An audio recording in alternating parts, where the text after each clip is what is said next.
Veracruz, una ciudad sin ley. Sí, en Veracruz Puerto hay algo que no cuadra. Una ciudad que presume movimiento, turismo, comercio, pero que en seguridad estaba cuidada con los dedos de una mano. Y no es alarma gratuita, son números que incomodan. Nos encontramos menos de 80 policías y certificados solamente para armas, menos de 40. Entonces sí teníamos muy pocos. Ahorita ya el comandante de policía, el capitán Ojeda, está trabajando en eso, ya está aumentando el número. Menos de 80 policías para todo el municipio y de esos apenas la mitad con certificación para portar arma. Aquí la pregunta no es si alcanzan, la pregunta es cómo se llegó a ese punto sin que nadie levantara la mano antes. El dato no salió de un pleito político ni de una denuncia opositora. La puso sobre la mesa la alcaldesa de Veracruz, Rosa María Hernández Espejo. Lo dijo en una mesa de seguridad regional sentada con otros alcaldes revisando cifras reales. Y el mensaje fue directo. Así se recibió la corporación municipal. Y es que hay que recordar que la administración saliente fue encabezada por Patricia Lobeira del Partido Acción Nacional, una policía chica, una policía limitada y con un problema clave: certificaciones pendientes. No fue discurso, fue diagnóstico. Y aquí el punto es que el problema no parece ser la intención. Las ganas están, pero la maquinaria no responde de inmediato. Porque armar una policía, pues no es firmar un oficio. Implica reclutar, evaluar, certificar y capacitar. Y eso no se arregla de un día para otro. Así que el tema es que la ciudad ya venía caminando con ese déficit y mientras tanto la seguridad descansaba más en apoyos externos que en fuerza propia. Guardia Nacional, Marina y Policía Estatal, todos ayudando, pero el municipio con una estructura mínima, casi simbólica. Desde el propio ámbito municipal se reconoce que esto no es un escándalo nuevo, sino un rezago acumulado, una herencia operativa que se fue parchando sin exhibirse y no hay acusaciones frontales, pero el contraste es evidente. Una ciudad grande con una policía pequeña, un puerto turístico con números que no presumen. Y aquí la crítica no viene de la oposición, viene de abrir los cajones y ver qué había realmente. En la calle esto se traduce fácil: menos rondines, menos presencia y más sensación de que algo no alcanza. Y no es paranoia ciudadana, es percepción acumulada. Por eso el anuncio de certificar, capacitar y aumentar elementos no es menor, no es propaganda, es una necesidad básica. Porque Veracruz no se quedó sin policías de la noche a la mañana, se fue quedando poco a poco entre decisiones postergadas y silencios cómodos. Hoy el número salió a la luz y lo que sigue no es el discurso, es la operación. Porque la verdadera pregunta no es cuántos policías faltaban, sino cuánto tiempo se normalizó que no alcanzaran. ¿Cansados de las mismas noticias de siempre? ¿Con los mismos de siempre? Aquí lo contamos sin rollos, directo y diferente. Dale click a la campanita, suscríbete y entérate de lo que de verdad está pasando en Veracruz y en la política. Noticias locales. El plan aéreo de Nale. La decisión ya está tomada y no es menor. Veracruz se prepara para comprar aeronaves con dinero del fideicomiso de desastres. Helicópteros, drones y hasta un avión entran en la conversación. La pregunta, pues no es si suena bien, sino si llegan a tiempo, si se usan bien y si no se quedan en anuncio elegante mientras el agua sigue subiendo en las comunidades más vulnerables. Porque cuando se habla de desastres naturales, el margen de error es mínimo y la memoria social es larga. El gobierno estatal, encabezado por Norma Rocío Nale, reformó las reglas del Fideicomiso de Protección Civil para que ahora sí pueda comprar, rentar y operar aeronaves para emergencias. La idea es fortalecer la respuesta ante inundaciones, deslaves y fenómenos que ya no son excepción en el estado, sino parte del calendario. El dinero existe, el instrumento financiero también, y lo que se movió fue el candado legal que antes no permitía este tipo de compras con esos recursos. El tema es que la discusión no está en la intención. Nadie cuestiona que se necesite capacidad aérea cuando medio estado se queda incomunicado. Aquí el punto es la operación. ¿Cómo se compra? ¿Quién decide? ¿Qué tipo de aeronaves? ¿Y bajo qué lógica de mantenimiento y uso real en campo? Porque no es lo mismo tener helicópteros en papel que tenerlos volando cuando los caminos desaparecen y los ríos se salen de su cauce. Desde dentro del propio movimiento se reconoce que las contingencias pasadas pues dejaron claro un vacío operativo. En emergencias recientes el apoyo aéreo vino de otros estados y eso no se lee como fracaso político, sino como herencia de equipos viejos, decisiones aplazadas y una estructura que no estaba pensada para desastres tan frecuentes. La instrucción a Secretaría de Finanzas y al Comité Técnico del Fideicomiso abre otro frente.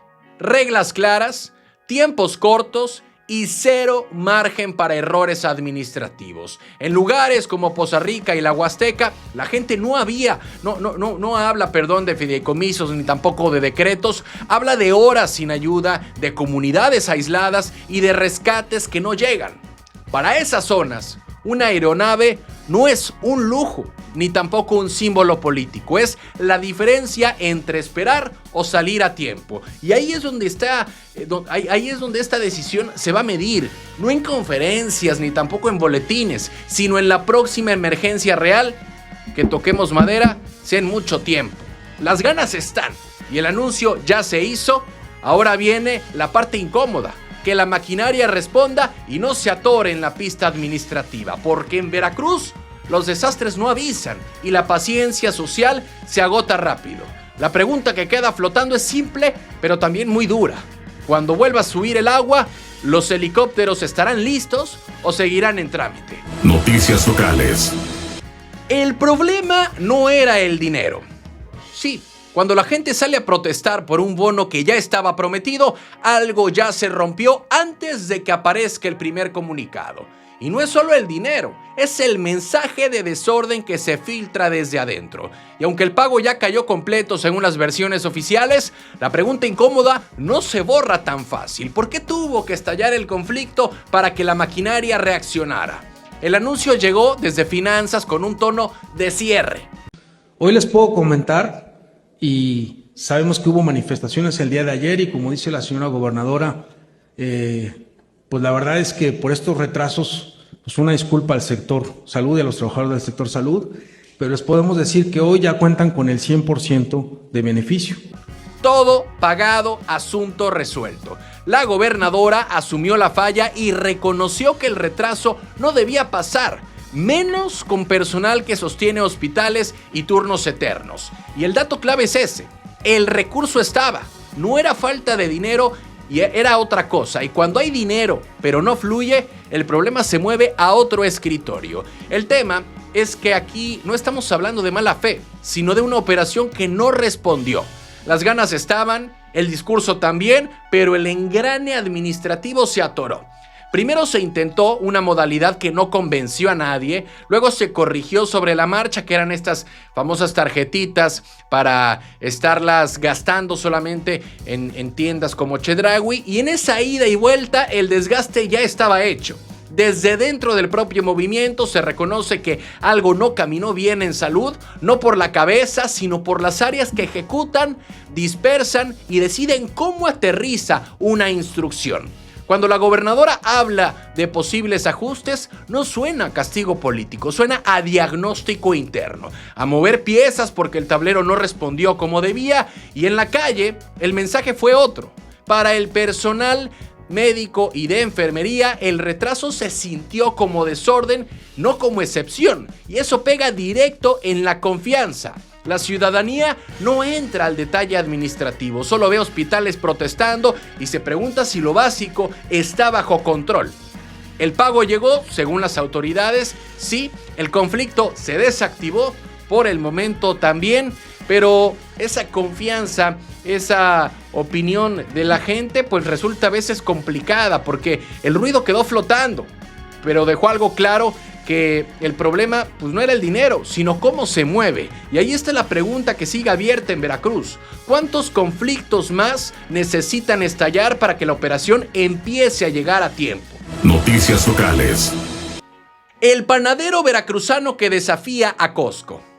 Mientras los supermercados apilan roscas como si fueran refrescos, en una casa del puerto de Veracruz, el horno no descansa. Ahí no hay promociones de temporada ni producción en serie, hay manos cansadas y una apuesta clara por lo tradicional. Y la pregunta cae sola. ¿Todavía hay espacio para el pan hecho a pulso cuando las grandes cadenas ya invadieron la mesa de reyes? Bueno, les voy a platicar la historia de Brandon, quien es un panadero por herencia y por terquedad. En la parte trasera de su casa, entre charolas y masa reposando, mantiene viva una panadería familiar que nació hace más de 3 décadas con su abuelo.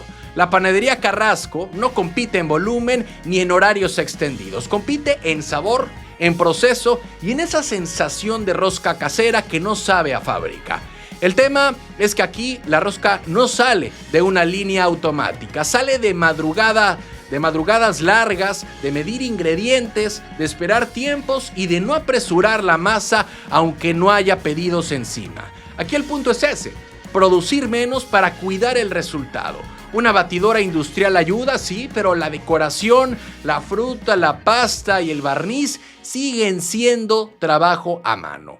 Brandon, este panadero veracruzano, no romantiza el oficio, reconoce que es pesado, que hubo días de arrancar a las 3 de la mañana y terminar con el cuerpo molido y sobre todo la primera vez, cuando cargar con el apellido familiar pesaba más que la harina. Pero también sabe que hay clientela que no busca lo más barato ni lo más grande, sino lo que sabe como antes. Y es ahí donde el pan artesanal todavía encuentra su espacio. En Veracruz, la rosca sigue siendo pretexto para juntarse en familia, no importa si es grande o chica, rellena o sencilla, lo que pesa es el ritual. Y cuando el pan viene de alguien conocido, la tradición se siente distinta.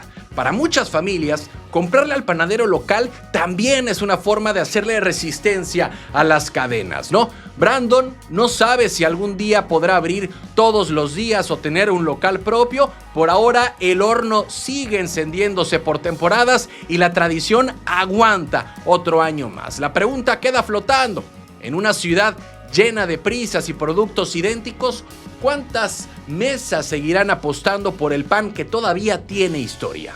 Noticias locales. Se acabó el desorden de las placas. Ir a Hacienda en Veracruz se volvió sinónimo de madrugar, formarse sin certeza y salir con la sensación de que alguien más se coló. No por gusto, sino porque el sistema así empujaba a la gente. Ahora anuncian turnos electrónicos, pantallas y fichas como en el banco. Y la pregunta incómoda parece sola. ¿Era tan complicado ordenar algo que llevaba años desordenado? Desde Cefiplan se explicó que el cambio arranca como prueba en oficinas con alta afluencia, comenzando por Jalapa y Boca del Río. La idea es muy simple. Llegas, eliges tu trámite, te dan un turno y esperas a que la pantalla te llame. Y el argumento es claro y hasta obvio. Reducir filas eternas, acabar con intermediarios y ordenar una atención que ya tenía demasiadas quejas acumuladas. El tema es que el problema nunca fue solo la fila. Fue el sistema informal que creció alrededor de la espera, gestores, ayudantes, cobros extra y la sensación de que sin pagar por fuera, pues no avanzabas. Aquí el punto es que el nuevo esquema no promete milagros, promete orden y en oficinas públicas a veces el orden ya es una revolución silenciosa. Desde dentro del propio aparato se reconoce que la atención al contribuyente era una área floja. No por la falta de atención, sino por estructuras rebasadas y prácticas heredadas que nadie había querido tocar de fondo. El anuncio también deja ver otra cosa, y es que cuando se habla de cero tolerancia a la corrupción, no siempre se trata de grandes escándalos, sino de cortar lo cotidiano que normalizó el abuso. Para la gente, El cambio se mide en cosas muy simples. No llegar de madrugada, no pagar ayudas, no sentir que el trámite depende del humor de la ventanilla, y si el sistema funciona, el alivio será inmediato. Pero si falla, la frustración será aún mayor, porque ya se levantó la expectativa de que ahora sí habrá trato parejo. El turno electrónico no va a resolver todos los problemas de Hacienda, pero sí pone el reflector donde duele. En la operación diaria, no en el discurso. La pregunta que queda en el aire es directa. Cuando el orden llega a la pantalla, ¿también llegará al fondo del trámite o solo cambiará la forma de hacer fila? Noticias locales. San Andrés se blinda. Sí, hay alcaldes que prometen seguridad en discursos y hay otros que deciden jugarse el tema con patrullas en la calle. En San Andrés Tuxtla, el alcalde Rafa Fararoni mandó un mensaje claro. La seguridad no se presume, se equipa. 5 patrullas nuevas para la policía preventiva, uniformes completos y un vehículo exclusivo para algo que no es menor. La Policía Rosa, integrada por 40 mujeres con un objetivo muy concreto: bajar la violencia contra las sanandrescanas. En tiempos donde muchas veces la seguridad se queda en discursos reciclados, y esto cambia la narrativa por completo, porque una patrulla más no es solo un fierro con sirena, es tiempo de respuesta, es presencia en la calle, es disuasión y claro, no resuelve todo, pero sí mueve la aguja cuando se usa bien. Fararoni recorrió la comisaría, revisó instalaciones y habló directo con los policías, sin frases rebuscadas. Y el mensaje fue muy claro: el municipio es grande, los retos son muchos y aquí no alcanza con cumplir a medias.